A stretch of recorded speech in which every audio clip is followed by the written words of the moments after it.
So we are going to be continuing with the radicals and radical equation. Number 19, x equals 5 plus, and then inside of the parentheses we have 3x minus 11 to the power of 1/2. So what I was explaining is that this power to 1/2 means is the square root. So we could put it, I'm gonna rewrite it, and I'm gonna put it as a square root. So we're gonna put x equals 5 plus the square root of 3x minus 11. Once we put it into the square root, we're going to put everything that we have inside of the parentheses inside of the square root in this case. So that and the power of 1/2 and the square root basically means the same thing. Right here we have x equals 5 plus the square root of 3x minus 11. If I draw a line across the equal sign, and then in you guys' case, you guys can highlight this part. If you see this 5 right here, it's not in the inside of the square root. That means we have to get rid of that 5 first. The way we're going to get rid of that 5 first is we're going to do the opposite of whatever the operation is doing. So right now it's a positive 5 because it doesn't have nothing in front of it. Opposite of positive is going to be a negative 5. So negative 5. That negative 5 is going to be sent to the other side. I don't want to put it underneath the x because this 5 is a single 5. It doesn't have a letter, so I'm going to put it right next to it. So negative 5. We have negative 5 and positive x. I'm just going to rearrange it as x minus 5. So that positive x is first, then negative 5 is second. You can put it as a negative 5 plus x. It doesn't matter. I just don't like to start off with the negative. That's all. Equals, the 5's are going to cancel out, and this whole thing is going to come down. So the square root of 3x minus 11.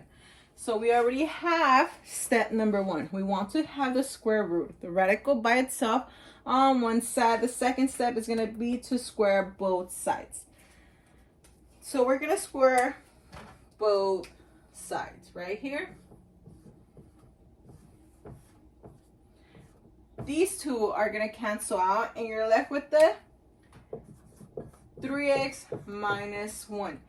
This x minus 5 to the second power means we're going to have to really distribute. I'm going to do it on the other board just because I don't have enough space right here. So I'm going to erase this.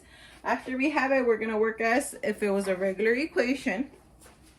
So I'm going to do that part, the x minus 5 to the second power over here.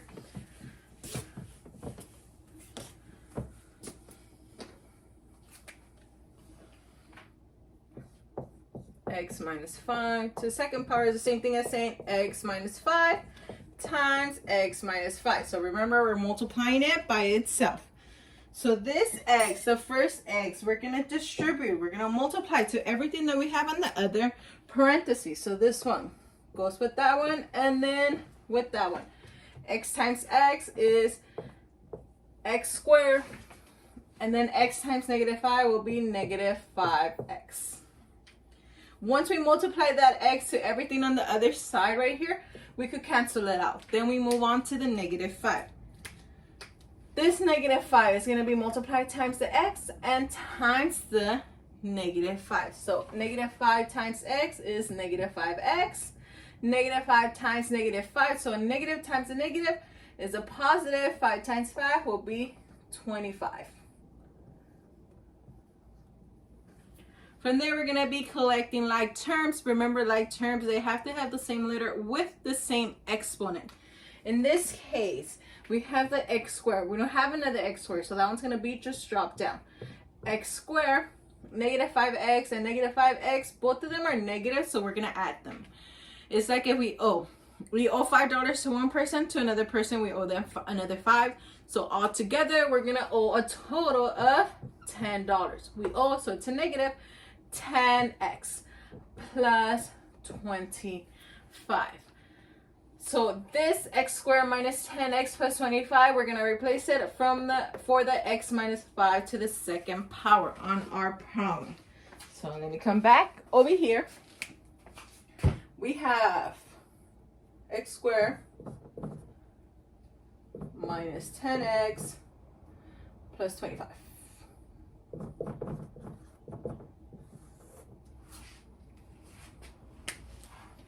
So what we're going to have to do right here, you guys can hardly see it, we're going to have to move this over here. Unfortunately, since we have the x to the second power, we're going to have to factor it out.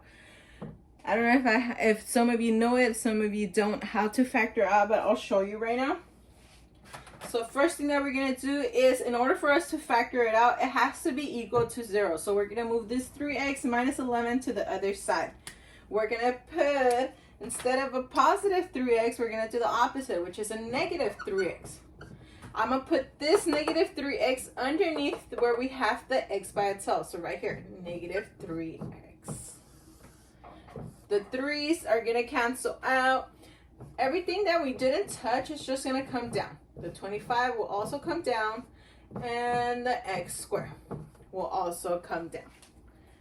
Then we have negative 10 and negative 3. So similar to the other one where we owe $10 to one person, to another person we owe them 3. So altogether, we're going to owe 13x. And last step will be to get rid of that negative 11, just so we can have it equal to 0 on this side. It's a negative 11, so we're going to make it a positive 11. And I'll put it right underneath where we have the single one, because it doesn't have a letter. So negative 11, positive 11 is going to cancel out, and this will equal to 0. 25 plus 11 is 36. Negative 13x and x squared. I'm going to take this over there just because I need more space. So we got, so this will continue on this side.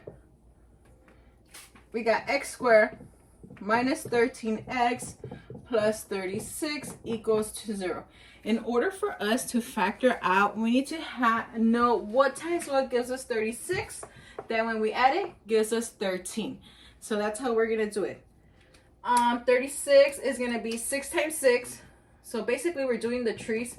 So 6 times 6 gives us 36. 2 times, what is it, 15. 18 will be 36. 9 times 4. Oh, there it is. 9 times 4. 9. Once we know we have all the multiples, there's other ones, but I could stop right here because I already see it. We're adding to get this number. When we add these, this gives us 12. We don't want 12. 2 plus 18 gives us 20. We don't want 20. We want 13. 9 plus 4 gives us 13. So finally, we could actually factor it out. We're going to have our 2 parentheses like that. This is when we factor out. We're going to put a 9 and a 4. So 9 and a 4. Because when we add it, it gives us 13, which is the number we want. And since this one is negative, both of them are going to be negative. So the 4 and the 9, they're both negative. And then over here, we just put our letter, whatever our letter is, this one. The x is equal to 0. So I don't know if you guys remember, before I had said that it depends on the highest exponent from your equation. That's how many answers we're going to have. In this case, the highest exponent on this equation is a 2. So therefore, we're going to have a total of 2 different answers. So what we're going to do right here is set each one of these equal to 0. Because if this is 0, 0 times whatever this is, the answer will still be 0. If this is 0, whatever this is, it doesn't matter. It could be 1,000,000, 2,000,000, whatever it is, times 0 will still be 0. So we're going to set, we're going to say x minus 4 equals 0, or x minus 9 equals 0. Once we move this 4 to the other side, we're going to add 4. So x equals 4, or on this side, we will add 9. These cancel out, so x equals 9. In this case, we have 4 or 9 for this problem. So this problem was a little longer than I had thought, obviously. So yeah, tomorrow we're gonna still work on these. So just try it out, ladies, and be safe out there. Have a great day.